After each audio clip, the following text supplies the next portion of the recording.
काय सांगणार सर, जिल्हा परिषद हदगावमधून आपण उद्धव बाळासाहेब ठाकरे या पक्षाकडून उमेदवारी केली होती. जसं की आपलं काय मतांना पराभव झालेला आहे, जनतेशी कशी आभार व्यक्त करताना? जनतेचे मी पहिल्यांदा मनापासून आभार मानतो की एवढ्या धनशक्तीच्या समोर माझा मतदार झुकला नाही आणि जी ताकद माझ्या पाठीशी उभा केली जनतेने, निस्वार्थ आणि बिगर पैशाची ताकद होती. शब्दामध्ये आभार मानणं खरंच शक्य नाही की पैशाचा महापूर होता.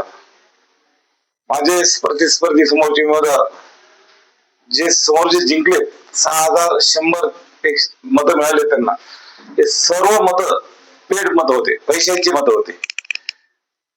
कारण की परभणी जिल्ह्यातली सगळ्यात हॉट सीट हदगाव सरकारची होती आणि प्रचंड पैसा ओतला गेला. इथं एवढ्या पैशामध्ये विधानसभा जिंकली असती.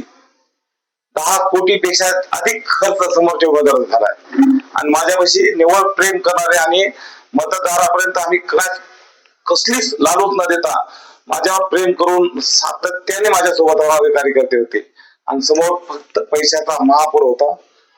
मी जनतेचे खरंच आभार मानतो माझ्या मतदाराचे की माझा मतदार माझ्यासोबत राहिला, प्रामाणिक राहिला आणि त्याच मताच्या जीवावर मी 5677 का 78 मतं पडले मला. हे माझ्यावर प्रेम करणारे, माझ्यावर निस्वार्थ प्रेम करणारे लोक होते. पुढची काय भूमिका राहणार राजकारणाच्या बाबतीत? नाही, आता ते माझ्या सगळ्या कार्यकर्त्यांशी आम्ही बैठक करणार आहे. बैठक करून जी मदत पक्षाकडून मला व्हायला पाहिजे होती ती माझ्या पक्षाकडून मला झाली नाही. भविष्याचा काय निर्णय असेल तर माझे कार्यकर्ते जे निर्णय घेतील त्याच्यासोबत नक्कीच निर्णय घेणं काळाची गरज आहे. कारण आम्ही निस्वार्थपणे पक्षावर प्रेम करणार आहे. मी सुरेश ढगे जितक्या वर्ष, आज 30 वर्ष झाले मी पक्षामध्ये काम करतो.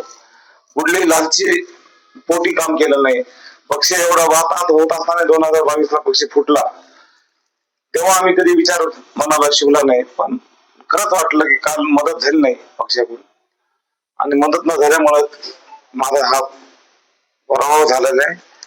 आणि जी काही दिशा असेल सगळं कार्यकर्त्याला ठरवून नक्की दिशा, मी नवीन दिशा काहीतरी मार्ग निवडणार आहे. पक्षाच्या बाबतीत खंत आहे 100% खंत आहे. आणि पक्षाची तर खंत आहे, काही मला मदत नाही भेटलेली. राहिला प्रश्न आता परत माझं जे माझ्या प्रेम करणार आहे जनतेसोबत, माझी जनता माझ्यासोबत आहे, मी त्यांच्यासाठी सदैव कधीच कमी पडणार नाही.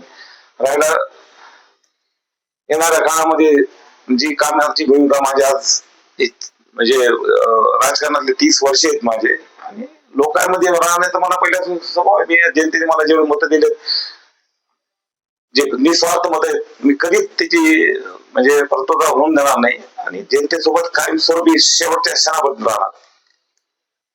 जे मत दिलेत सगळ्यांनी, माझे मतदार बांधव आहेत, मी मनापासून त्यांचे आभार मानतो. कारण की तुम्ही एवढ्या पैशाच्या महापुरामध्ये, पैशाचा अक्षरशः महापूर आला, परभणी जिल्ह्यातले सगळ्यात नंबर 1 ची सीट पैशाने कोणी जिंकली असेल तर समोर व्यक्तीने जिंकली. या पैशासमोर माझे मतदार कधी विकला नाही, माझ्या सोबत राहणार, प्रामाणिक राहणार आणि तोच प्रामाणिक राहिलेला मतदार आज रस्त्यावर आहे. ही माणसं आज स्वतःची मिरवणूक देखील पाहू शकत नाही. कारण काय सगळं पैशाने मत, 6000 मत पैसे निघत घेतलेले. त्यामुळे यांना जनतेत जाऊन मिरवणूक कोणी हार घालावं एवढी पण त्यांची पात्रता नाही. मी जनतेचे अजून एकदा आभार मानतो, माझे मतदार बांधवांचे आभार मानतो की ज्यांनी मला सातत्याने 1-2 महिन्यामध्ये खंबीरपणे उभा राहिले. मी त्यांच्या पाठीमागे खंबीरपणे उभा राहणार हे नक्की सांगतो.